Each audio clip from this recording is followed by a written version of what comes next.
Yeah, am I audible and visible to all of you? If yes, then please आप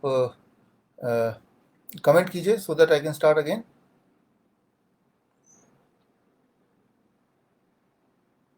Am I audible and visible to all of you? If yes, then comment. Okay, so शुरू करते हैं यहाँ पे। तो मैंने अभी तक ये बताया टिल नाउ कि कोई वैक्सीन हो नहीं सकती इसकी और वायरस की। और जब भी वायरस एंड बैक्टीरिया की वैक्सीन हमने लगाया गया या दिया गया तो उसके नियम, उसके उसके नतीजे क्या हुए, वो मैंने एक पोलियो के एग्जाम्पल से बता दिया कि उसके नतीजे क्या हुए। अब देखिए, ट्यूबरक्लोसिस का मैं एग्जाम्पल दे रहा था। ट्यूबरक्लोसिस के वैक्सीन के बावजूद भी पूरे देश में 15 लाख ट्यूबरक्लोसिस के patient at any point of time है और हर साल 4 से 5 लाख ट्यूबरक्लोसिस के पेशेंट मरते हैं भारत में। तो अगर 4-5 लाख पेशेंट मरते हैं तो वैक्सीन का रोल ही क्या रहा? वैक्सीन का मतलब ही ये है कि भाई वो बीमारी नहीं होगी या बीमारी से मौतें नहीं होंगी, जबकि देश में जितने लोग ट्यूबरकुलोसिस से मरते हैं वो तो हाईएस्ट है, काफ़ी ज़्यादा है। अगर आप स्पेशली कंपेयर करें कोरोना से, हार्डली 8,000-9,000 लोग मरे हैं, जबकि ट्यूबरकुलोसिस से 5 लाख लोग मरते हैं, हर साल मरते हैं। तो मैं ये बोलना चाह रहा हूँ, चाहे ट्यूबरकुलोसिस की वैक्सीन बताएं, पोलियो की वैक्सीन बात करें, या जो आने वाला है उम्मीद कर रहे हैं कोरोना का वैक्सीन, वो सब एक तमाशा, एक बिजनेस है, एक तरीका है, जिसे मैं तो बोलता हूँ भय का व्यापार। तो यहाँ पे रोल है आयनों का, यहाँ पे रोल है आपका और मेरा। तो अब सबसे इम्पोर्टेंट बात कि किसी भी वायरस की या किसी भी बीमारी की, मैं तो ब्रॉडली कहता हूँ, बीमारी की कोई दवा क्यों नहीं हो सकती, दवा क्यों नहीं हो सकती। और फॉर एग्जांपल कोरोना की दवा नहीं हो सकती, ये बात मैंने कई बार बोला। और ख़ास तौर पे 9 अप्रैल को गल्फ न्यूज़ अखबार है, गल्फ कंट्रीज़ का सबसे बड़ा अखबार, इनको मैंने अपने इंटरव्यू में बताया कि आप अगर आप देखें कि भाई इसकी कोई दवा नहीं हो सकती, और जो एंटीबायोटिक दिए जा रहे हैं, एंटी मलेरियन ड्रग दिए जा रहे हैं, एंटीपायरेटिक दवाइयाँ दी जा रही हैं, यही दवाइयों से मौतें हो रही हैं, ना कि इसके कोरोना की वजह से मौतें हो रही हैं। ये मैंने 9 अप्रैल को बता दिया था 2020, गल्फ कंट्री का सबसे बड़ा अखबार। और इसी बात को WHO ने माना 1 जून को 1 जून को WHO का ये द गार्जियन में आप देखेंगे 1 जून, आप देखेंगे WHO wants over use of antibiotic for covid will cause more death. तो मैं ये बोलने जा रहा हूँ कि पिछले 4-5 महीने में जो हुआ, वो जो अभी हो रहा है, ये एक्सपेरिमेंट हो रहा है, ह्यूमन गिनी पिग जिसे बोलता हूँ। इनकी चलो भाई आप एंटीबायोटिक दे दो, बायोटिक मतलब एंटी बैक्टीरिया, बैक्टीरिया, कोरोना तो वायरस है, एंटी मलेरियन दे दो, मलेरिया ना तो बैक्टीरिया ना वायरस, वो कोई तीसरी चीज़ है, राइट। या एंटी HIV दे दो, एंटी HIV तो HIV की बीमारी पे भी काम नहीं करता। तो इस तरह से भारत में, ये बाकी देशों में नहीं हो रहे। जैसे वियतनाम, आपको पता है कि मैं वियतनाम में, मेरे सेंटर्स हैं वियतनाम में, 7 साल से जाता आता रहा हूँ हर महीने। तो वियतनाम में एक भी मौतें नहीं हुई। वहाँ पे तो सब कुछ खुल गया, सब कुछ ठीक है, बिल्कुल नॉर्मल है। मैंने पूछा वहाँ मौतें क्यों नहीं हुई, क्योंकि वहाँ पे एक्सपेरिमेंट नहीं हो रहे इंसान के साथ, वहाँ दवाइयाँ दी नहीं जा रही हैं, वहाँ पे बस पेशेंट को आराम करने बोल रहे हैं, पेशेंट ठीक हो जा रहे हैं। अगर तो पेशेंट होते हैं तो थोड़े बहुत पेशेंट हुए, भारत से पहले वहाँ पे वायरस पहुँचा था। तो मैं ये बोलना चाह रहा हूँ कि जितने भी अभी देख रहे हैं भय का वातावरण है, वो सिर्फ इसलिए क्योंकि एक्सपेरिमेंट चल रहा है, और एक्सपेरिमेंट के नाम पे जब वो मौतें हो रही हैं तो वो कोरोना के खाते में लिख दिया जा रहा है। तो ये तो हुआ आज, अभी का। तो दवाइयाँ क्यों नहीं हो सकती, ये दवाइयाँ क्यों नहीं बन सकती, ये कारण मैं बताने जा रहा हूँ कि किसी भी बीमारी की एलोपैथिक दवा क्यों नहीं बन सकती। जो तो बनी हुई है वो उस बीमारी की दवा के नाम पे बेची जा रही है। फॉर एग्जांपल डायबिटीज़ के नाम पे बोल रहे हैं डायबिटीज़ की दवा, क्या उस दवा से डायबिटीज़ ठीक हो जाती है? ठीक तो नहीं होती। क्या डायबिटीज़ वहीं रुक जाती है? रुकती भी नहीं है, क्योंकि दवा का डोज आप बढ़ाते रहते हैं। रुक जाएगी तो दवाई का डोज क्यों बढ़ा रहे हैं, राइट। तो क्या उस दवाई से उस इंसान के जीने की संभावना ज़्यादा हो जाती है? नहीं, वो तो कम हो जाती है। एक बात मैं यहाँ पे बताना चाह रहा हूँ कि जितनी भी सारी दवाइयाँ आपने देखी, डायबिटीज़ की, हाइपरटेंशन की, मेटफॉर्मिन है, सल्फोनेलुरियाज हैं, ये सारी दवाइयाँ 1960 से पहले आई है। 1960 से पहले आई हैं ब्लड प्रेशर और ब्लड शुगर की दवाइयाँ।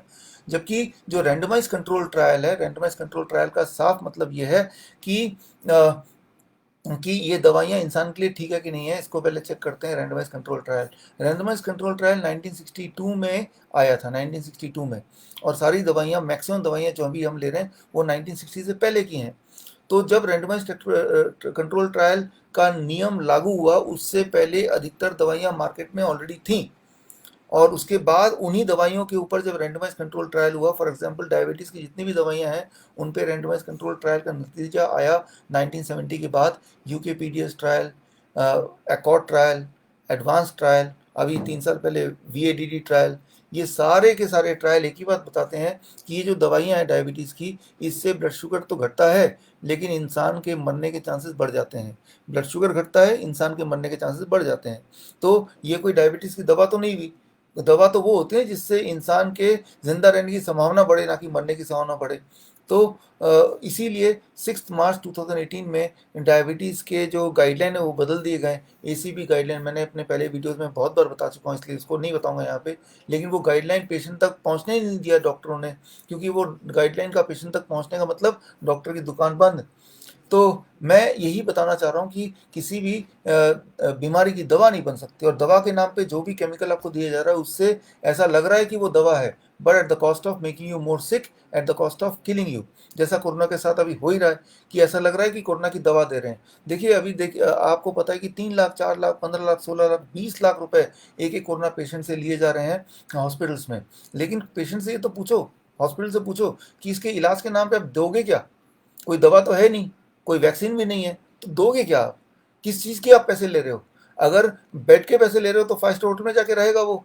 अगर बेड के ही पैसे ले रहे हैं, खाने के पैसे ले रहे हैं, खाना घर पे खाएगा वो। तो इंसान की समझ बिल्कुल पता नहीं कहाँ चली गई। यहीं पे आपका मेरा रोल है लोगों को समझाएं। आप 15 लाख रुपए, 10 लाख रुपए, 5 लाख रुपए या एक दिन का 1 लाख रुपए देके आप बेड ले रहे हो, लड़ झगड़ के मैक्स हॉस्पिटल या इस तरह के बड़े हॉस्पिटल्स में। आप ये तो पूछो ना, उस बेड में मिल क्या रहा है?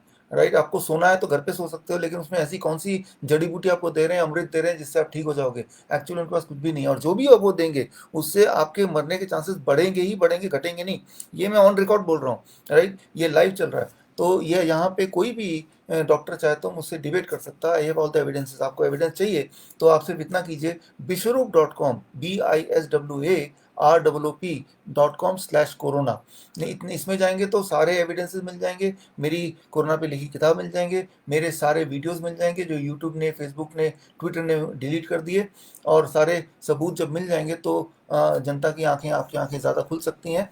तो अब दवा क्यों नहीं बन सकती और हम क्या करें? राइट, अगर दवा नहीं बन सकती तो हम क्या करें? कोरोना में क्या करें, या फिर डायबिटीज़ में क्या करें, हार्ट डिजीज़ में क्या करें, कैंसर में क्या करें, किसी भी बीमारी में हम क्या करें?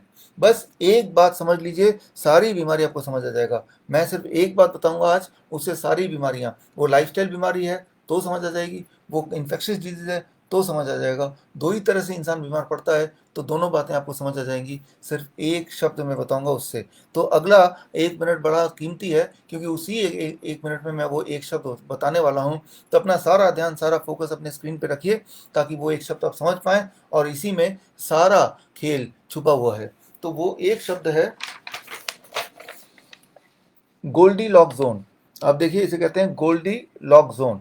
गोल्डी लॉक जोन क्या है? गोल्डी लॉक जोन देखिए, आप तो देख रहे हैं ना, ये ब्रह्मांड है, राइट, ये हमारा पृथ्वी है, और आप देख रहे हैं मार्स है, बीच में गोल सा ये सन है, सूरज है ये, राइट। तो ऐसा माना जाता है कि ये जो एरिया आप देख रहे हैं, जो लाइट कलर का एरिया है, ये गोल्डी लॉक जोन है, जहाँ पे ज़िंदगी हो सकती है, जहाँ पे ज़िंदगी हो सकती है। मतलब ये हमारे हम पृथ्वी के आसपास का जो एरिया है वो ऐसा है जो कि ना तो बहुत गर्म, ना ही बहुत ठंडा। तो यानी कि यहाँ पे लाइफ हो सकता है। तो लाइफ हो सकता है हमारे पूरे ब्रह्मांड में। वो लाइफ कहाँ हो सकता है? जहाँ ना तो बहुत गर्मी हो, जैसे मरकरी में है, मरकरी प्लैनेट जो कि बहुत ही करीब है सन के, या ना कि बहुत ठंड हो, जैसे प्लूटो में है, जो सूरज की रोशनी से बहुत दूर है। तो लाइफ कहाँ हो सकती है? सिर्फ दो ही जगह है जो गोल्डी लॉक जोन में आते हैं, जहाँ जिंदगी रह सकती है, और वो दो प्लैनेट हैं, आपको पता है, एक पृथ्वी जहाँ पे ऑलरेडी लाइफ है, और दूसरा मार्स, मार्स प्लैनेट। इसलिए मार्स पे लाइफ की बात अक्सर की जाती है, आपने देखा होगा, क्योंकि मार्स और पृथ्वी गोल्डी लॉक जोन के बीच में है, एक ऐसी जगह पे ब्रह्मांड में जहाँ तो ना तो बहुत गर्मी, ना बहुत ठंडी। अगर सूरज के बहुत करीब कोई प्लैनेट होगा, बहुत गर्मी, तो लाइफ नहीं एग्जिस्ट करेगी। अगर सूरज से बहुत दूर होगा तो भी लाइफ एग्जिस्ट नहीं करेगी। अगर एक ऑप्टिमम डिस्टेंस में होगा तभी तो लाइफ होगा। तो इसे बोलते हैं गोल्डी लॉक जोन, कि मतलब ऑप्टिमम, होम्योस्टेसिस, बैलेंस, ना तो किसी चीज़ की अति, बहुत ठंड और बहुत गर्म, ऐसे में ज़िंदगी नहीं एग्जिस्ट करती है। तो एक जोन है, जिस जोन के बीच में कोई प्लैनेट होगा तो वहाँ ज़िंदगी हो सकती है। जैसे मार्स में जाके लिए रहा जा सकता है, वहाँ का टेम्परेचर ना तो बहुत गर्म है, ना ही बहुत ठंडा है, पृथ्वी का टेम्परेचर ना तो बहुत गर्म है ना ही बहुत ठंडा, मतलब एक एक लेवल जो जहाँ पे जिंदगी पनप सकती है, जिंदा रह सकते हैं, जहाँ लाइफ की कल्पना की जा सकती है, उसे बोलते हैं गोल्डीलॉक्स जोन। ठीक इसी तरह से इंसान, हमारे बॉडी में भी एक गोल्डीलॉक्स जोन है, राइट। और इसका नाम इसे बोलते हैं हम मेडिकल भाषा में एंजियोजेनेसिस। एंजियोजेनेसिस यहाँ पे आपको थोड़ा समझना पड़ेगा as a naturopath, as a medical practitioner, कि आपको एक बात पता है कि हमारे पूरे बॉडी में ब्लड वेसल्स हैं। ब्लड वेसल्स मतलब 1 लाख किलोमीटर का ब्लड वेसल है, जिसमें कैपिलरीज हैं, जिसमें आर्टरीज हैं, वेन्स हैं, छोटे बड़े ब्लड वेसल मिला के 1 लाख किलोमीटर। तो वो एक नेटवर्क की तरह है, वो एक डाली की तरह है, जैसे पेड़ के डालियाँ शाखाएं होती हैं ना छोटी छोटी, वैसे डालियों की तरह है। वो जो डालियाँ हैं, वो जो नेटवर्क है, वो बहुत घना होगा कहीं पे तो भी दिक्कत है, और बिल्कुल ही वो डालियाँ खाली खाली होंगी तो भी दिक्कत है। बहुत घना होगा तो इसका मतलब ब्लड सर्कुलेशन ज़्यादा होगा एक पर्टिकुलर जगह पे, कहीं अगर ज़रूरत से ज़्यादा ब्लड सर्कुलेशन हुआ तो वहाँ के सेल्स को ज़्यादा खाना मिलेगा, जितना उसको चाहिए उससे ज़्यादा, उससे उन सेल्स की ग्रोथ बाकी बॉडी के ग्रोथ से ज़्यादा तेज़ी से होगा, जिसे हम बोलते हैं ट्यूमर, कैंसर, ये सब चीज़ें।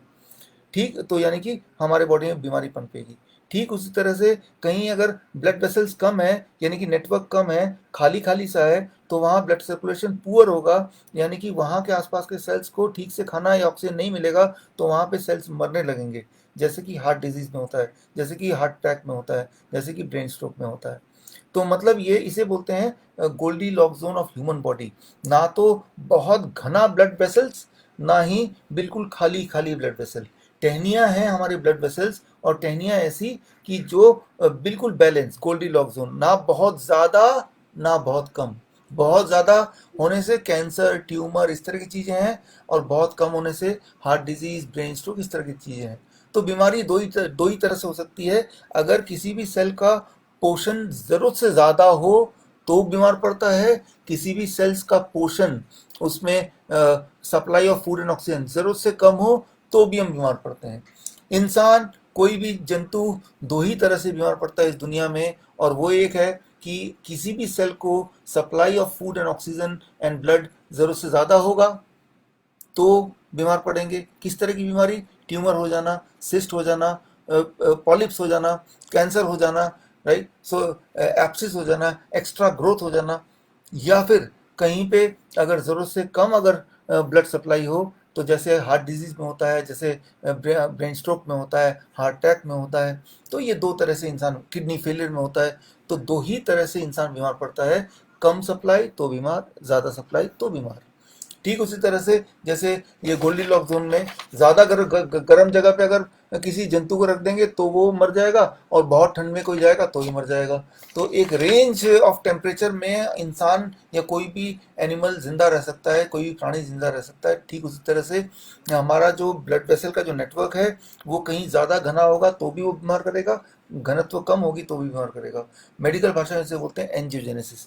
अब मैं जो दिखाने जा रहा हूँ वो एक स्लाइड हर सारी बीमारियों को एक बार में समझा देगा, तो इस स्लाइड को कृपया ध्यान से देखें। अगर आप देख पा रहे हैं ठीक से तो आप ज़रा अपने उसमें कमेंट में भी बता दीजिए कि हाँ आपको दिख रहा है।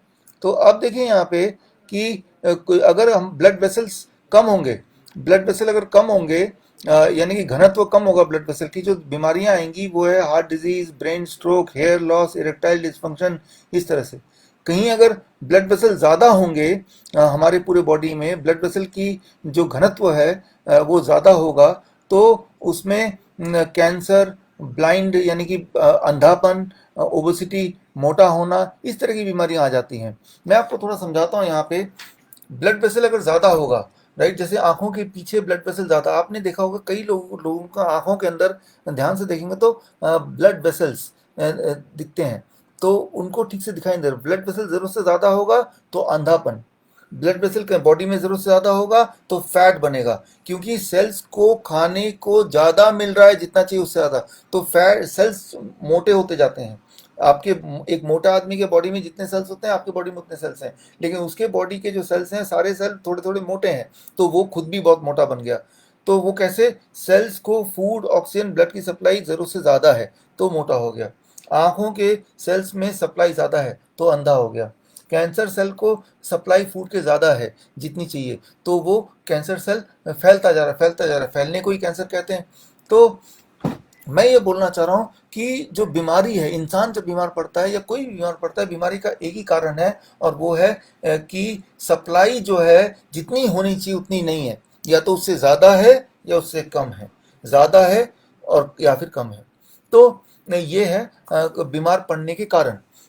तो अब इसमें होता क्या है कि मैं आपको एग्जांपल देता हूँ, यहाँ दवाइयाँ क्यों काम नहीं आएंगी, क्योंकि दवाइयाँ क्या करेंगी, मैं एग्जांपल दे रहा हूँ आपको। जैसे मैं आपको बोलता हूँ हार्ट डिजीज़, आप ही बताइए, यहाँ पे आप टाइप करके आप कमेंट में डाल सकते हैं, हार्ट डिजीज़ में सप्लाई ज़्यादा होती है ज़रूरत से या ज़रूरत से कम होती है, सप्लाई ज़्यादा होती है या ज़रूरत से कम होती है। अगर आप में से किसी को समझ आ गई बात तो आप कमेंट में लिखिए कि किसी को हार्ट डिजीज़ है, किसी को ब्रेन स्ट्रोक है, किसी को हार्ट अटैक आता है, तो उसका कारण क्या है, सप्लाई ज़्यादा ज़रूरत से ज़्यादा है या उन हार्ट के सेल्स को ब्लड की ऑक्सीजन की सप्लाई ज़रूरत से कम है। कौन सा वाला करेक्ट आंसर है? आप में से कोई किसी को समझ आ गया मेरा सवाल तो यहाँ पे कमेंट में लिख के दीजिए ताकि मुझे समझ आ जाए कि हाँ आपको समझ आ रहा है, राइट। तो मेरा सवाल आपके लिए यही है कि अगर किसी को हार्ट अटैक आ गया, हार्ट डिजीज़ हो गई, ब्रेन स्ट्रोक है, तो उसमें ब्लड का जो सप्लाई है हार्ट के सेल्स को, वो ज़रूरत से ज़्यादा था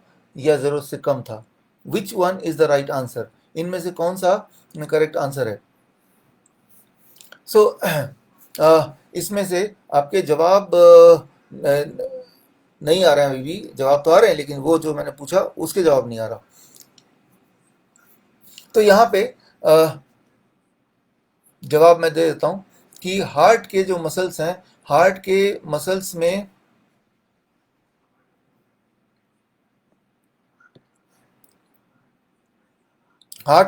में जो सप्लाई है वो जब कम हो जाते हैं ब्लड की, तो तब हार्ट डिजीज़ होता है, किसी को हार्ट अटैक आ जाता है, किसी को एंजाइना हो जाता है, ये सारी चीज़ें तब होती हैं।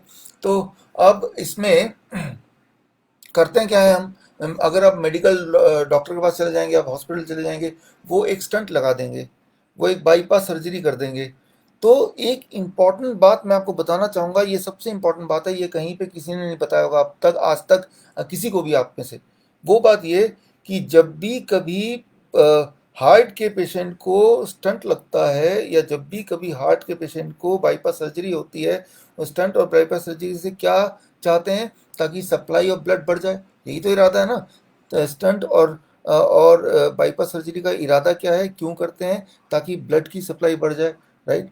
लेकिन क्या होता है, उस बाईपास सर्जरी की वजह से, उस स्टंट लगाने की वजह से एक चीज़ और हो जाती है, और वो है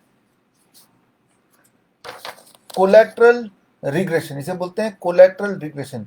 कोलैटरल रिग्रेशन का मतलब कि आसपास के जो हार्ट के आसपास के और ब्लड वेसल्स हैं वो बंद होने लगते हैं, आसपास के और ब्लड वेसल बंद होने लगते हैं। यहाँ तो हार्ट के पेशेंट को हार्ट के सेल्स में ब्लड सप्लाई की कमी की वजह से हार्ट पेशेंट बना, और जिसके चलते उसने स्टेंट या बाईपास किया, लेकिन नतीजा क्या हुआ, स्टेंट और बाईपास का साइड इफेक्ट है कि हार्ट के जो बाकी मसल्स हैं वहाँ पे भी सप्लाई कम होती है, इसे बोलते हैं कोलैटरल रिग्रेशन। और ये मैं आपको दिखा भी रहा हूँ कि ये जर्नल माइक्रो सर्कुलेशन का जर्नल है 2010 का, राइट, इसमें आपको मिल जाएगा। तो बोलने का मतलब ये है कि मेडिकल आप हॉस्पिटल गए कि भाई हार्ट दर्द हो रहा है, क्यों दर्द हो रहा है, क्योंकि वहाँ पे ब्लॉकेज है, ब्लॉकेज का मतलब ब्लड की सप्लाई कम है, तो चलो भाई सप्लाई हम बढ़ा देते हैं। कैसे बढ़ाएंगे, एंजियोप्लास्टी कर देते हैं, बाईपास सर्जरी कर देते हैं। बाईपास सर्जरी एंजियोप्लास्टी करके उस पर्टिकुलर जगह पे ब्लड की सप्लाई थोड़ी बढ़ तो गई, लेकिन पूरे हार्ट में जो ब्लड की सप्लाई है वो और कम हो गई, जिसे बोलते हैं कोलैटरल रिग्रेशन। Collateral regression. तो मैं यही बोलना चाह रहा हूँ यहाँ पे कि जो इलाज है, इलाज अपने आप में बीमारी को और बढ़ाने का तरीका, ना कि बीमारी को घटाने का तरीका। आप ही बताइए, आज तक कोई ऐसा पेशेंट आपको मिलेगा जो कि हार्ट की सर्जरी कराने के बाद बोलेगा अब मैं ठीक हो गया हूँ? वो पूरे ज़िंदगी भर बीमार अब रहेगा और पहले से ज़्यादा बीमार रहेगा। तो ये तो एक सर्जरी का एक छोटा एग्जाम्पल देता हूँ, दिया है। जबकि इसका उल्टा देखते हैं, जब भी नेचुरल तरीके से किसी को ब्रेन स्ट्रोक होता है या हार्ट अटैक आता है, तब क्या होता है, अक्सर आप देखिए, जब ब्रेन स्ट्रोक या हार्ट अटैक आता है तो ये सप्लाई कम होता है ब्लड की जितनी होनी चाहिए, जिससे ब्रेन स्ट्रोक या हार्ट अटैक आता है। लेकिन तब हम में से काफ़ी सारे लोगों के बॉडी में एक्स्ट्रा ब्लड वेसल्स होते हैं, एक्स्ट्रा ब्लड जिसे बोलते हैं कोलेट्रल ब्लड वेसल। जिस तरह से आपकी गाड़ी में एक स्टेपनी होती है ताकि चारों टायर में से कोई पंचर हो जाए तो फटाफट स्टेपनी लगा देंगे, फिर गाड़ी जिंदगी की चल पड़ेगी, वैसे ही हमारे बॉडी में एक्स्ट्रा ब्लड वेसल होते हैं, एक्स्ट्रा ब्लड वेसल, जिसकी वजह से अगर ब्रेन स्ट्रोक हो भी गया, किसी को हार्ट अटैक आ भी गया, तो जो एक्स्ट्रा स्टेपनी थे वो थोड़ा समय लगेगा और उसके अंदर वो स्विच ऑन हो जाएगा। वो कुछ मिनट भी हो सकते हैं, कुछ दिन भी हो सकता है, कुछ महीना भी हो सकता है। और उसके बाद जब वहाँ से ब्लड वेसल दोबारा ब्लड सप्लाई चालू होगी तो बॉडी में जो डैमेज हुआ था, जैसे किसी को पैरालाइज हुआ था, तो वो ठीक होने लगेगा। तो ये बॉडी में इंतजाम ऑलरेडी है, राइट। लेकिन ये जो इंतजाम है, ये इंतजाम गड़बड़ कब होता है? जब आप दवाई लेने लगते हैं। जब दवाई लेने लगते हैं तो बॉडी का जो कोलेट्रल आर्टरी है, बॉडी की जो स्टेपनी है, मानो वो स्टेपनी में जंग लग जाती है। मैं उदाहरण देता हूँ, आप गाड़ी चलाते हैं, पंचर हो गया, स्टेपनी भी है, लेकिन आप देखते हैं कि स्टेपनी को लगाने के लिए जो नट बोल्ट है ना, उसमें उसमें जैम हो गया, उसमें जंग लग गया, तो स्टेपनी होने के बावजूद भी वो किसी काम का नहीं आ रहा क्योंकि जंग लग गया। ठीक उसी तरह से हमारे बॉडी में कोलेट्रल आर्टरीज हैं, लेकिन वो आर्टरीज हमारे काम नहीं आते, उनके काम नहीं आते जो दवाइयों पे रहते हैं। जो दवाइयों पे रहते हैं उनके कोलेट्रल आर्टरीज पे जंग लग जाता है, और जिसकी वजह से वो कोलेट्रल आर्टरी खुलते नहीं हैं, और ऐसे लोगों को अगर हार्ट अटैक आ गया तो वो जाहिर सी बात है वो मर जाएंगे, क्योंकि कोलेट्रल आर्टरी ज़रूरत पड़ने पे उनका साथ उन्होंने दिया नहीं। जिस तरह से अगर आप जंगल के बीच में जा रहे हैं गाड़ी लेके और आपका टायर पंचर हो जाए, तो स्टेपनी तो है लेकिन वो जंग पड़ गया, या स्टेपनी इटसेल्फ इज पंचर्ड, तो फिर वो स्टेपनी होने के बावजूद भी आप टायर बदल नहीं पाएंगे, यानी कि जंगल में अटक गए, आपको शेर खा गया। यानी कि मैं ये बोलना चाह रहा हूँ, जितना उपयोगी स्टेपनी होता है और उतना ही उपयोगी है कि स्टेपनी का काम करना, उसका जंग ना लगना। तो अब यहाँ पे मैं बात करता हूँ कि दवाइयाँ क्या करती हैं आपकी बॉडी में। इसका एक डेमोन्स्ट्रेशन मैं दे रहा हूँ, इसको थोड़ा समझने की कोशिश कीजिए, इसका डेमोन्स्ट्रेशन। अब देखिए, मान लीजिए ये आपका ब्लड प्रेशर की दवा है, राइट। आप ब्लड प्रेशर की दवा खाते हैं रोज ताकि ब्लड प्रेशर कम रहे। दवा खाया, ब्लड प्रेशर कम, आपको आपने देखा कि वाह, मैंने एक दवा खाई, मेरा ब्लड प्रेशर कम हो गया।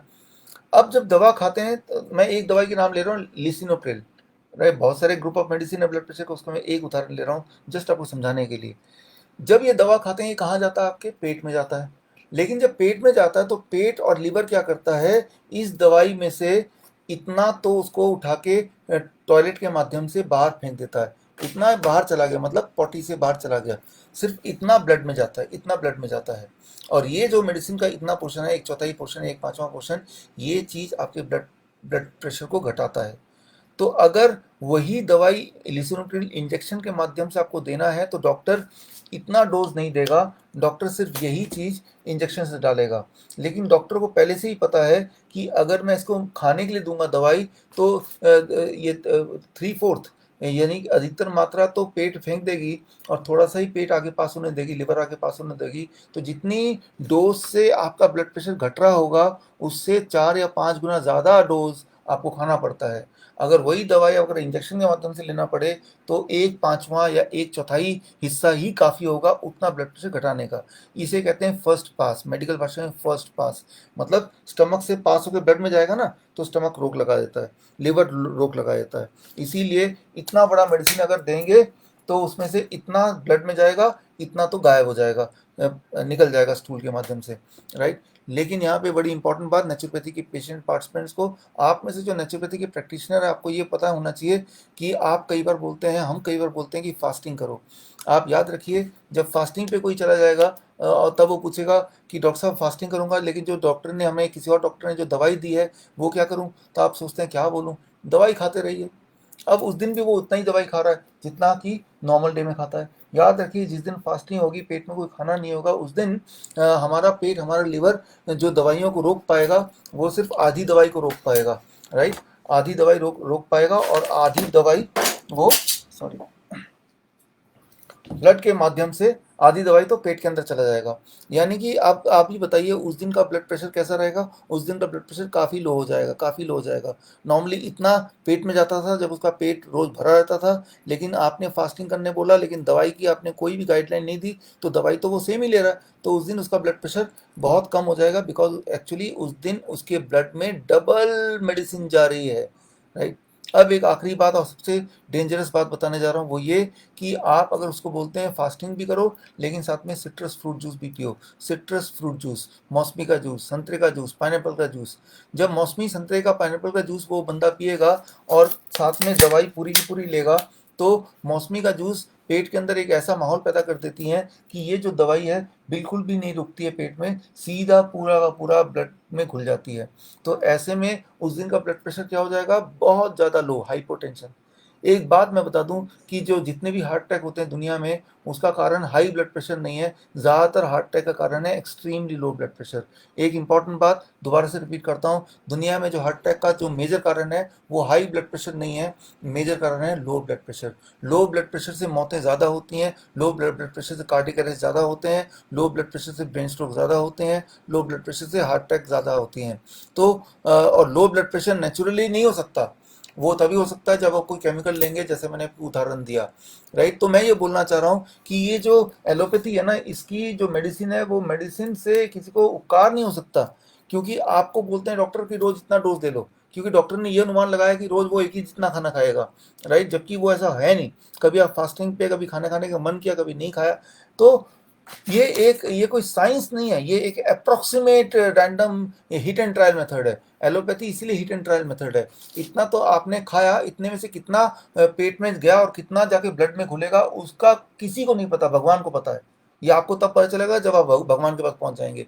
राइट, तो लेकिन अब जब वो पेशेंट मरता है तो बोलते हैं कि ये तो हार्ट अटैक से मर गया है, वो ये नहीं बताते कि ये मेडिसिन के साइड इफेक्ट से मरा है। भारत में मेडिसिन के साइड इफेक्ट से कितने लोग मरे हैं पता है आपको पिछले 1 साल में?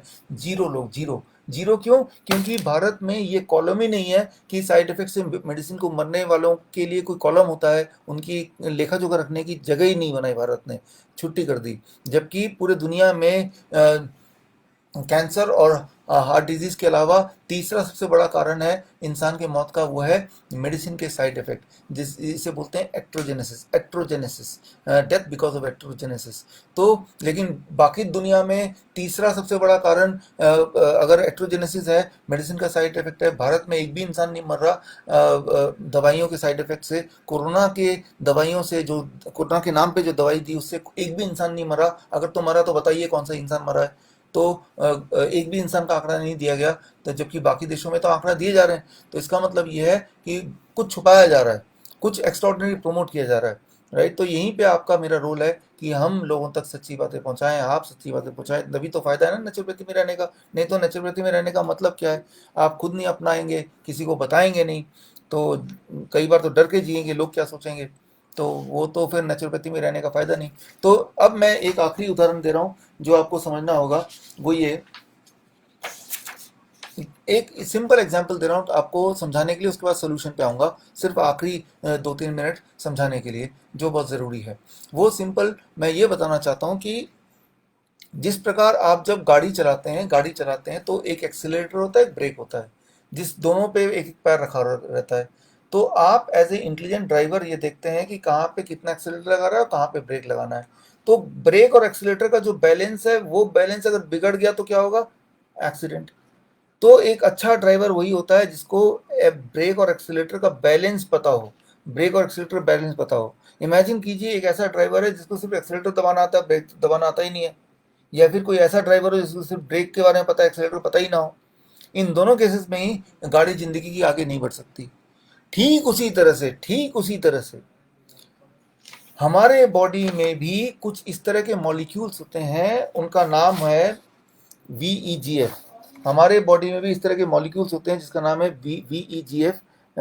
VEGF जो मॉलिक्यूल हमारे बॉडी के ड्राइवर की तरह काम करता है। मान लीजिए आपका बॉडी एक कार है, उस कार को चलाने के लिए एक ड्राइवर, जिसका एक पैर एक्सीलरेटर पे होना चाहिए, एक पैर ब्रेक पे होना चाहिए, तभी ना वो ड्राइवर तभी कार को इफेक्टिवली ड्राइव करेगा बिना एक्सीडेंट के।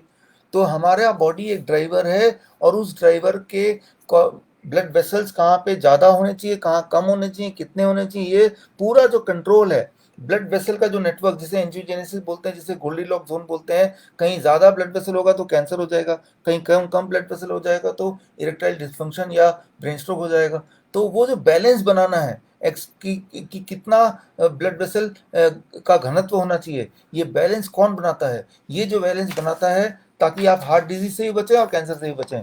ये बैलेंस जो बनाता है that is called VEGF, it is called VEGF, VEGF, VEGF, right. इस बैलेंस का नाम है, ये जो मॉलिक्यूल है it is called VEGF, right. आप देख रहे हैं ये, इसके बारे में गूगल में जाकर और सर्च कर सकते हैं आप। और इसी के ऊपर 2019 का जो नोबेल प्राइज विनिंग साइंस था वो इसी के ऊपर बेस्ड था जो मैंने आज बताया, राइट। तो मैं जो बता रहा हूँ वो कोई मेरे इमेजिनेशन का खेल नहीं है, ये तो नोबेल प्राइज विनिंग साइंस है। और ये जो नोबेल प्राइज विनिंग साइंस है कोई 2019 में पहली बार नहीं मिला, इसको नोबेल प्राइज अलग अलग तरीके से दुनिया में अब तक 4 बार मिल चुका है। और यही एक ऐसा बॉडी का एक मैकेनिज्म है जिस पर 4 नोबेल प्राइज मिल चुका है। तो आप समझ सकते हैं कि ये कितनी बड़ी बात हो सकती है बॉडी की। लेकिन इसको हाईलाइट नहीं किया गया, इसको हाईलाइट इसलिए नहीं किया गया क्योंकि अगर ये हाईलाइट हो गया तो आपको ये समझ आ जाएगी बात कि दवाई का कोई रोल ही नहीं हो सकता। क्यों नहीं हो सकता, अब मैं बता रहा हूँ कि बॉडी के कुछ मॉलिक्यूल्स हैं, जिसमें से एक मॉलिक्यूल है VEGF, जो आपके बॉडी का ड्राइवर बन के कितना एक्सीलरेटर कितना ब्रेक दबाना है, मतलब कौन सा कहाँ पे ब्लड वेसल ज़्यादा घनत्व चाहिए कहाँ कम घनत्व चाहिए, ये पूरा डिसाइड करता है। ताकि ना तो आपको हार्ट डिजीज आए कम ब्लड सर्कुलेशन की वजह से, ना तो आपको कैंसर आए हो ज़्यादा ब्लड सर्कुलेशन की वजह से। ये जो बैलेंस मेंटेन करता है वो बॉडी का खास मॉलिक्यूल जिसका नाम मैंने बताया, आपको अब भी याद होगा, VEGF, राइट। तो लेकिन इस तरह के मॉलिक्यूल इंसान बड़े बड़ी फैक्ट्रियों में नहीं बना सकता। इंसान जो बनाता है बड़ी बड़ी फैक्ट्रियों में, जिनको दवाई बोलते हैं, मेडिसिन बोलते हैं, एलोपैथिक मेडिसिन बोलते हैं, वो या तो एक्सीलेटर को दबाना जानता है, वो ऐसे ड्राइवर को प्रोड्यूस करता है, वो ड्राइवर या तो एक्सीलेटर दबाने को जानता है या ब्रेक चलाने को जानता है। लेकिन दोनों को एक साथ कैसे मैनेज करें, ऐसी दुनिया में कोई भी एक दवा नहीं है, ऐसी दुनिया में कोई भी एक दवा नहीं है। ऐसी दवा जिस दिन आ जाएगी उस दिन दवाई से साइड इफेक्ट होना बंद हो जाएगा, दवाई से साइड इफेक्ट होना बंद हो जाएगा। तो मैं आपको कुछ एग्जांपल देता हूं। देखिए, आप देख रहे हैं ये एग्जांपल के तौर पे 2 दवाइयों के नाम मैं बताएं कैंसर के लिए, इसमें कि कैंसर में ब्लड सर्कुलेशन बढ़ जाता है जरूरत से ज़्यादा, तब ऐसी दवाइयाँ दी जाती तो जो ब्लड सर्कुलेशन को घटाए। लेकिन जब वो दवाइयाँ ब्लड सर्कुलेशन को घटा रही हैं तो जहाँ पे ट्यूमर है वहाँ तो घटा ही रही है, लेकिन जहाँ पे ज़रूरत नहीं घटाने की, जैसे हार्ट, वहाँ भी घटा रही है। यानी कि ये जो दवाई है ये कैंसरस ग्रोथ को तो कम करेगी, लेकिन ये दवाई हार्ट डिजीज को प्रोड्यूस करेगी, राइट। तो ये दवाई ब्लाइंडनेस को तो कम करेगी, लेकिन ये दवाई हार्ट डिजीज को प्रोड्यूस करेगी, किडनी फेलियर को प्रोड्यूस करेगी, इरेक्टाइल डिसफंक्शन वगैरह काफ़ी सारी चीज़ों को और प्रमोट करेगी। अब देखिए यहाँ पे एक्सीलरेटर, जैसे जहाँ पे जख्म हो जाता है तो वहाँ ज़्यादा ब्लड वेसल चाहिए हमें, वहाँ ज़्यादा ब्लड वेसल चाहिए। तो तब जख्म में ये दवाई देते हैं, जख्म में ये वाली दवाई देते हैं ताकि जख्म जल्दी भरे। लेकिन जल्दी जब जख्म भरने वाली जो दवा है उससे ब्लड सर्कुलेशन ज़्यादा होगी तो उससे कैंसर भी बनेगा। तो आप देखिए कि दवाई या तो एक्सीलेटर का काम करती है या ब्रेक का काम करती है, कोई ऐसी दवाई नहीं है जो दोनों का काम करे एक साथ, राइट। तो ठीक, लेकिन हमारे बॉडी में ऐसे मॉलिक्यूल्स हैं जो दोनों के दोनों का काम एक साथ करती है, राइट। अब ये मॉलिक्यूल अगर आपके बॉडी में कम होगा तो आप बीमार पड़ सकते हैं। इस मॉलिक्यूल को कौन कंट्रोल करता है, इस मॉलिक्यूल को कौन कंट्रोल करता है, इसका जवाब है आपका खाना, फूड, राइट। इस मॉलिक्यूल को जो कंट्रोल करने वाले केमिकल्स हैं वो 4 केमिकल ये हैं। ये 4 केमिकल कहाँ से मिलेंगे, ये 4 केमिकल सिर्फ एक जगह से मिलेगा, जब आपके भोजन में प्लांट होगा, पौधे। ये 4 केमिकल ना तो दूध में है, ना मीट में है, ना मछली में है, ना पैक्ड फूड में है, ना ब्रेड में है, ना रोटी में है, ना चाय में है। ये सिर्फ और सिर्फ फ्रूट्स एंड वेजिटेबल्स में है, वो भी जब इसको रॉ स्टेट में खाएंगे। तो ये 4 केमिकल VEGF को बनाते हैं, और VEGF आपके बॉडी का ड्राइवर है जो ये तय करता है आपके बॉडी के अलग अलग अंगों में कहाँ पे ब्लड की कितनी सर्कुलेशन होनी चाहिए ताकि बैलेंस बना रहे। तो मेडिसिन क्या हुआ, ये रहा मेडिसिन आपके आंखों के सामने जो आप यूज करते आए हैं, राइट। तो कई बार लोग बोलते हैं नेचुरोपैथी का तो कोई एविडेंस ही नहीं है। भाई ये एविडेंस ही तो दे रहा हूँ, ये एविडेंस से इससे ज़्यादा एविडेंस क्या है, राइट, कि नेचुरोपैथी की एविडेंस ये रहे सामने। तो ये एविडेंस को देखते हुए, इन्हीं एविडेंस के आधार पे मैंने कुछ साल पहले वो 3 डेज फ्लू डाइट बनाया था, जब डेंगू का सीजन आया था 2016 में। 3 स्टेप फ्लू डाइट, जिनके बारे में मैंने बहुत बार आपको जिक्र किया, लेकिन अभी भी कुछ नए लोग होंगे तो मैं 1 मिनट लूँगा। वो मैंने आपको शुरू में बताया था कि 3 दिन का फ्लू डाइट, इन्फ्लुएंजा डाइट जो कोरोना पेशेंट को दिया गया गवर्नमेंट ऑफ महाराष्ट्र के सुपरविजन में, और 4 में से 3 पेशेंट तो 3 दिन के अंदर ही कोरोना पॉजिटिव से कोरोना नेगेटिव हो गए। 3 दिन के अंदर 4 में से 3 patient corona positive to corona negative हो गए। कितनी बड़ी बात है। तो वो डाइट कौन सा था, एक बार फिर बता दूं, ये डाइट किसने दिया था? डॉक्टर नीलेश, डॉक्टर पल्लवी, जो कि दोनों के दोनों एमडी हैं, लेकिन नेचुरोपैथी पे विश्वास करते हैं। महाराष्ट्र में जलगांव में उन्होंने कोविड सेंटर, गवर्नमेंट के कोविड सेंटर से 4 पेशेंट मांगे, जो कि गवर्नमेंट ऑफ महाराष्ट्र ने दिए, और 11 तारीख से 9 से 11, राइट। सो 3 दिन के अंदर उन्होंने उसको कोरोना नेगेटिव पॉजिटिव से नेगेटिव बनाया। और जो डाइट उन्होंने दिया, वो डाइट कुछ इस प्रकार है, जो मैं आपके सामने अभी रखने वाला हूँ। देखिए, 3 दिन का, पहला दिन का जो डाइट है, ये मुझे पता है कि आप में से काफ़ी लोगों के लिए रेपिटेशन होगा, लेकिन 1 मिनट थोड़ा आप इसको झेल लीजिए, क्योंकि कुछ लोग नए भी हैं, मेरा बताना फर्ज है।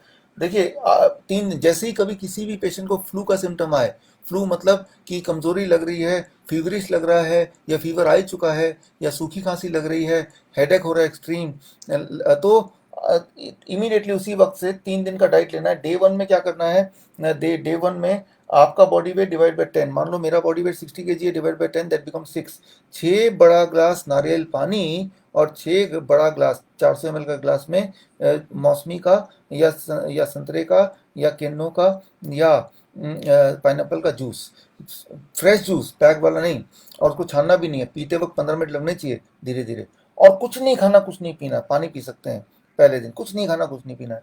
डे 2, दूसरे दिन का जो डाइट है, आपके आंखों के सामने आपको दिख रहा है, डे 2 डाइट, एंड उसमें बॉडी वेट डिवाइड बाई 20। मेरा बॉडी वेट तो 60 kg मान लीजिए, डिवाइड बाई 20 कितना होता है? That become 3 glass coconut water और 3 glass citrus fruit juice, plus आपका body weight into 5, that is, मेरा बॉडी वेट अगर 60 kg है, तो इंटू 5, 300 ग्राम खीरा टमाटर, इतना खाना है। ये डे 2 का मेडिसिन है, राइट। और डे 3 का जो मेडिसिन है, तीसरे दिन तक ठीक हो जाते हैं लोग।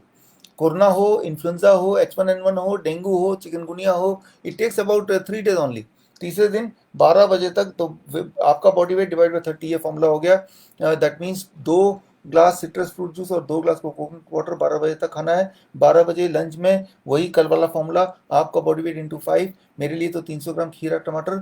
और आप हैरान रहेंगे, मैं बता रहा हूँ, मैंने हज़ारों पेशेंट देखे हैं, डेंगू के, चिकनगुनिया के, H1N1 के, और 100 से ज़्यादा कोरोना के, कि 3 दिन लगते हैं, बाई 3rd डे इवनिंग वो ठीक हो जाते हैं।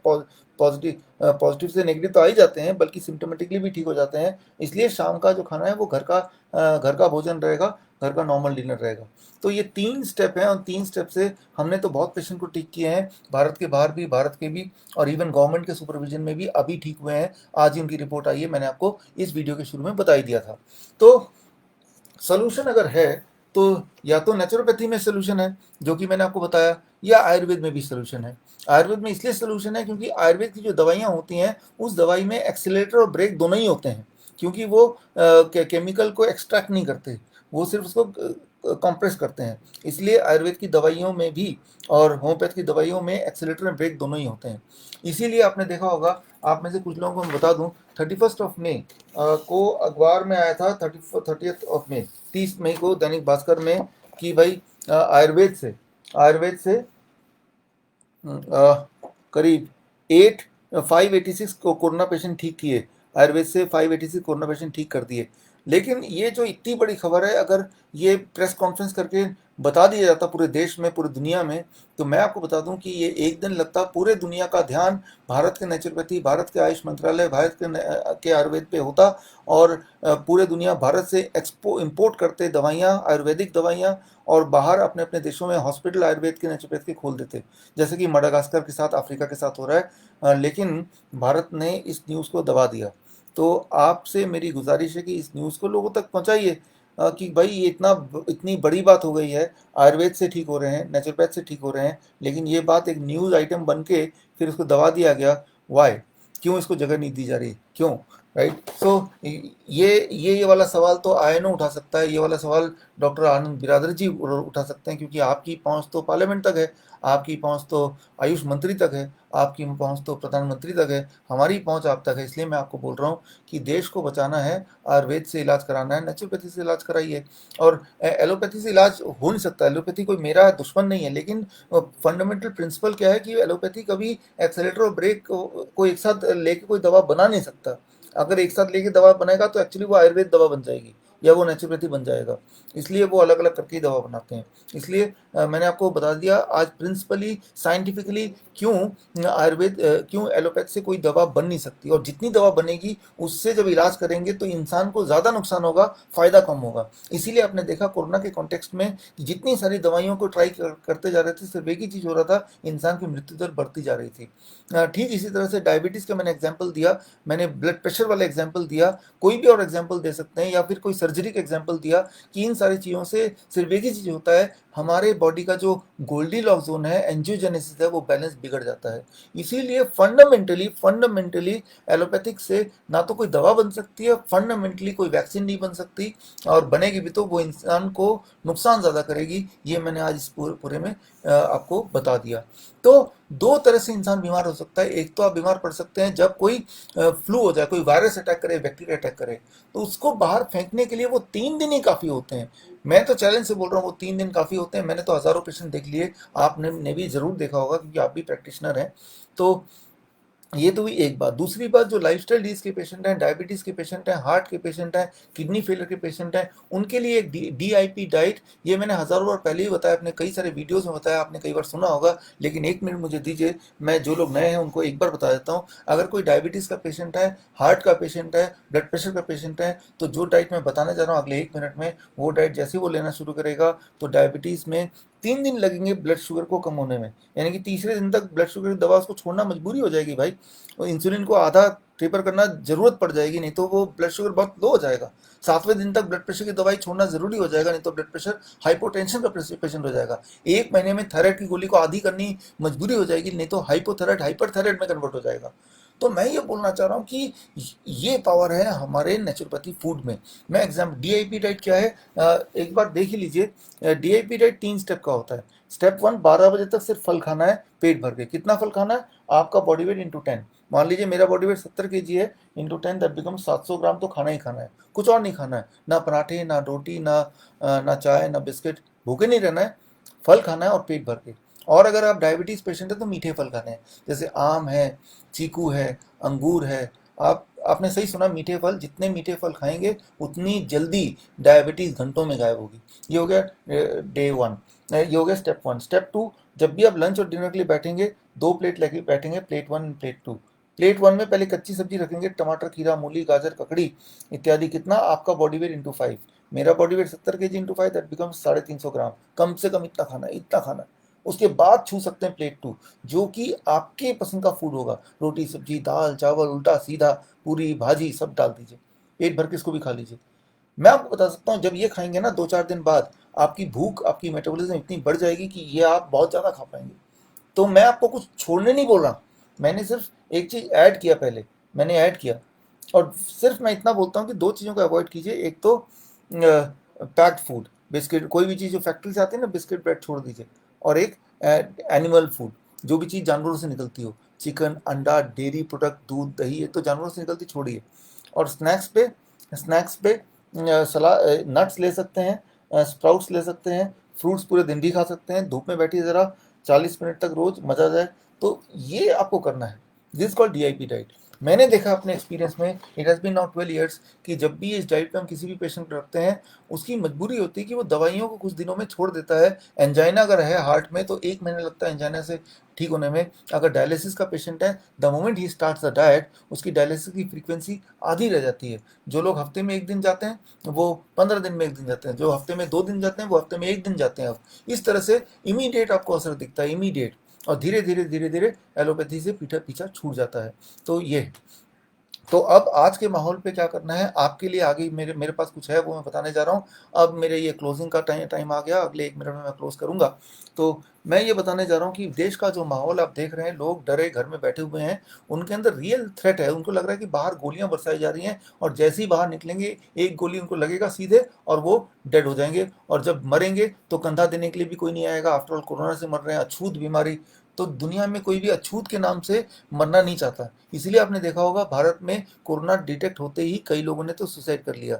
और कई लोग ऐसे हैं कि कोरोना के टेस्ट के लिए गया, टेस्ट का रिजल्ट नहीं आया, पहले ही सुसाइड कर लिया।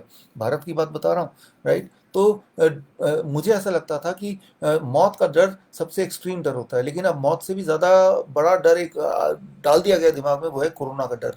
इसीलिए तो लोग सुसाइड कर रहे हैं, क्योंकि कोरोना से ज़्यादा क्या होगा, कोई मरेगा, राइट। लेकिन ये मरने से पहले ही, कोरोना पॉजिटिव आने से पहले ही लोगों ने सुसाइड करना शुरू कर दिया। ये बहुत खराब बात हो रही है। यहाँ जिम्मेदारी है, अगर आप नेचुरोपैथी को मानते हैं, जुड़े हैं, तो रिस्पॉन्सिबिलिटी आपकी और हमारी है। जो बात मैंने आज को आपको बताया, मेन स्ट्रीम मीडिया इसको कभी नहीं बताएगी, क्योंकि उनका जो धंधा चलता है, उनका चैनल चलता है, वो स्पॉन्सर जहाँ से होता है, उन्हीं के खिलाफ वो कभी जाएगी नहीं।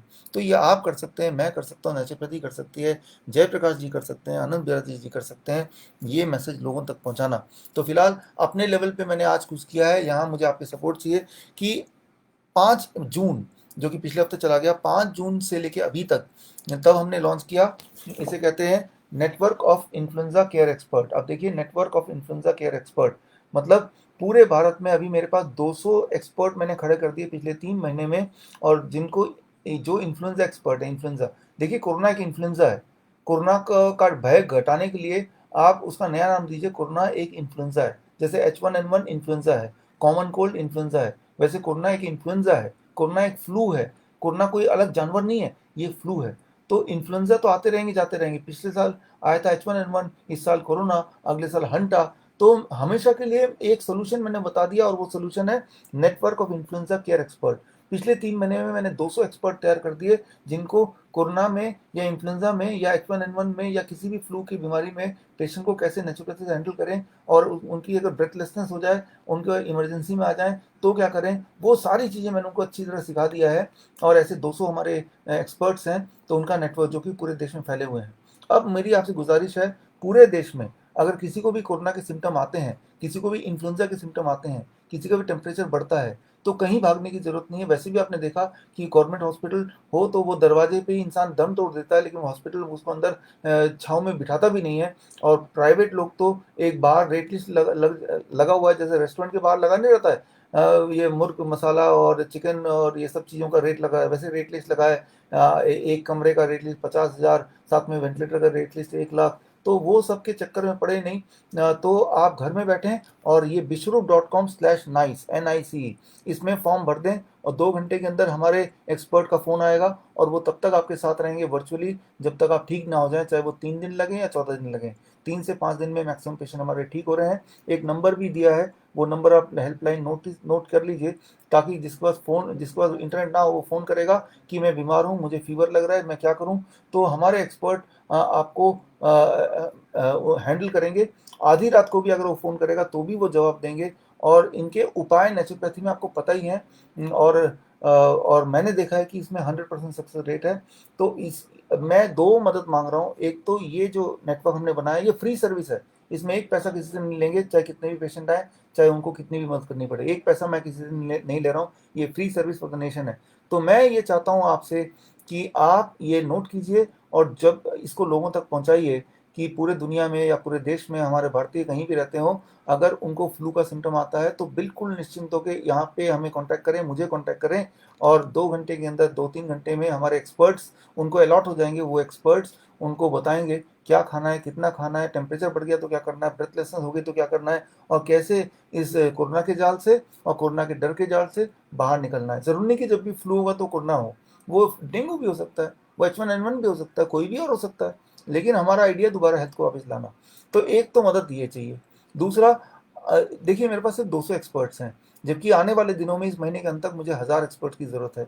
तो आप में से जो लोग नेचुरोपैथी के एक्सपर्ट्स हैं, जिनकी प्रैक्टिस 10 साल से ऊपर हो गई है, या आप में से सुनने वालों में से कोई MBBS है, कोई BAMS है, कोई BHMS है, या फिर कोई ऐसा है जिन्होंने इंडो वियतनाम मेडिकल बोर्ड से डायबिटीज एजुकेटर का कोर्स किया है, कोई ऐसा है जिन्होंने लिंकन यूनिवर्सिटी से मेडिकल न्यूट्रिशन का कोर्स किया है या कर रहे हैं, या कोई ऐसा है जिन्होंने कोड ब्लू का ट्रेनिंग लिया है, तो इनमें से कोई भी अगर क्वालिफिकेशन आपको है, तो आप विश्वरूप.com/expert राइट, उसमें जाके आप भर सकते हैं कि आप इंटरेस्टेड हैं इस network of influenza care expert में अपना वॉलंटरी सेवा देना।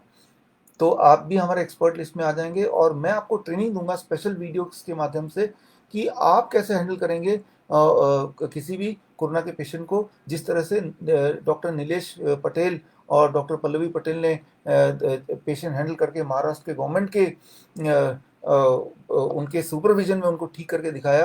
तो वो टेक्निक आप सीखेंगे और आपको हम सिखाएंगे, और उसके बाद फ़ायदा होगा कि एक तो देश का फ़ायदा होगा आपकी वजह से, दूसरा आपके आसपास इंक्लूडिंग यू, कभी अगर कोरोना हो गया तो आप चिंता ही नहीं करेंगे, बिकॉज आप खुद ही एक्सपर्ट हैं, लोगों को ठीक कर चुके हैं।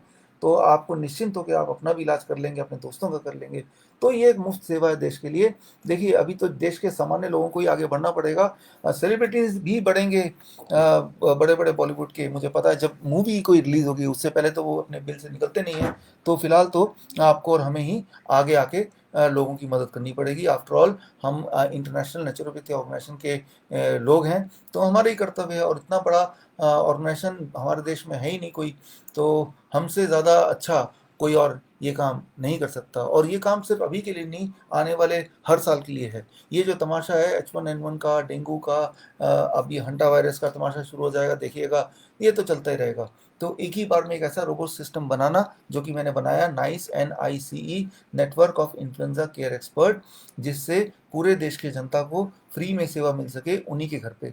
मैंने आपको पहले ही बताया था अपने मेरे पुराने वीडियो में। एक आखिरी बात मैं बताना चाह रहा हूँ कि बड़े बड़े हॉस्पिटल ये ढोंस दिखाते हैं कि देखो हमारे पास तो वेंटिलेटर है, मैकेनिकल वेंटिलेटर, किसी को सांस ही नहीं आएगी तो हम क्या करेंगे, राइट? तो हम डर जाते हैं कि भाई वेंटिलेटर है तो अगर कोई सांस ही नहीं आएगा तो हम तो अटक जाएंगे। मैं आपको सिंपल बता दूं कि वेंटिलेटर में जो मौतें होती हैं, 94% लोग तो उससे बाहर आते ही नहीं हैं, और 6% लोग जो आते भी हैं उनमें से आधे लोग, 3 लोग तो कुछ एक महीनों के मेहमान होते हैं, वो भगवान को प्यारे हो जाते हैं, बाकी जो 3 बचे वो जिंदा लाश होते हैं। खाना खाना भी उनके खुद की बस की बात नहीं होती, उनका ब्रेन और उनके हार्ट और उनका लंग्स का जो कनेक्शन है वो कट चुका होता है, यानी कि वो डेड बॉडी की तरह ही होते हैं। ऑन द अदर हैंड एक नया वेंटिलेशन का टेक्निक है, नया नहीं पुराना टेक्निक है, लेकिन आप लोगों के लिए नया होगा। इसे कहते हैं प्रोन वेंटिलेशन। प्रोन वेंटिलेशन जो कि गरीब से गरीब इंसान भी अपने घर में प्रोन वेंटिलेशन कर सकता है। इसका सक्सेस रेट कोरोना पेशेंट में 100% है। कोरोना पेशेंट में इसका सक्सेस रेट 100% है। 15 में journal of American medical association के अगर आप उसमें पढ़ेंगे तो आपको मिल जाएगा। तो ये प्रोन वेंटिलेशन टेक्निक है, मैं आपको सिखाऊंगा। आप में से जो लोग एक्सपर्ट बनेंगे तो आपको पता चल जाएगा कि किसी भी इंसान जिनकी सांसें नहीं चल रही हो ठीक से, 5 से 10 मिनट के अंदर प्रोन वेंटिलेशन यूज़ करके उसके सांसों की जो ऑक्सीजन कैपेसिटी है, ऑक्सीजन सर्कुलेशन है, वो 20% बढ़ा सकते हैं। 10 मिनट में 20%। और इतना ही बढ़ाना, इतना ही फासला होता है लाइफ एंड डेथ के बीच में, इससे ज़्यादा फासला नहीं होता है, इतना ही फासला होता है, राइट? जब किसी के बॉडी में ऑक्सीजन सेचुरेशन 70 से नीचे आ जाता है तो वो मर सकता है, ब्रेन डेड हो सकता है। लेकिन 90 से ऊपर होता है तो वो मर नहीं सकता, सब कुछ नॉर्मल होता है। तो वो 20% का ही वो होता है, और वो 20% बढ़ाना वो आपके हाथ का खेल है। और ये पहले किया जाता था 1970 से पहले, 1970 ऑनवर्ड्स। लेकिन अब क्या है, बड़े बड़े हॉस्पिटल में मैकेनिकल वेंटिलेटर आ गया, तो उसको बेचने के लिए, उसको दिखाने के लिए, एक्सक्लूसिविटी बताने के लिए वो प्रोन वेंटिलेशन टेक्निक जो है उसको छुपा दिया गया है। लेकिन खैर, मैं ये टेक्निक आप सबसे शेयर करूंगा अगर आप ये प्रॉमिस करेंगे कि आप वॉलंटियर बनने को तैयार हैं, लोगों को मुफ्त सेवा देने को तैयार हैं, राइट? तो मैं उम्मीद करता हूं कि आने वाले दिनों में आप हमें मुझे आयनो मुझे मौका देगा। जयप्रकाश जी का, डॉक्टर आनंद बिरादर का, डॉक्टर विनोद कश्यप जी का, आप सबका सबका धन्यवाद कि आप सबने सुना या सुनने की कोशिश की। और मेरे लायक कोई भी सवाल हो तो आप आयनो में अपने क्वेश्चन सबमिट कर दें। अगर वो क्वेश्चन मुझे ला के छाँट के दे देंगे, उसका आंसर मैं बना के एक वीडियो बना के आपको दे सकता हूँ। और जाते जाते मैं यही बोलता हूँ कि हमारे देश में, कम से कम हमारे देश की धरती में, कोरोना से ना तो किसी को डरने की ज़रूरत है, ना किसी को मरने की ज़रूरत है। ज़रूरत है तो सिर्फ हमें, मुझे कॉन्टैक्ट करने की ज़रूरत है। ये कॉन्टैक्ट नंबर वगैरह हैं, आप कॉन्टैक्ट करने, ये लिख लीजिए, लोगों तक पहुँचाइए और उन्हें बोलिए कि बड़े बड़े हॉस्पिटल जाके एक तो इतने पैसे दो, और ऊपर से वो डेड बॉडी वो भी प्लास्टिक में कवर होके आएगी, और सारा का सारा परिवार क्वारंटाइन हो जाएगा। उन सबसे छुटकारा मिल सकता है, क्योंकि हम हैं, आप हैं, आयनो है। All the best. नमस्कार। जय हिंद। धन्यवाद।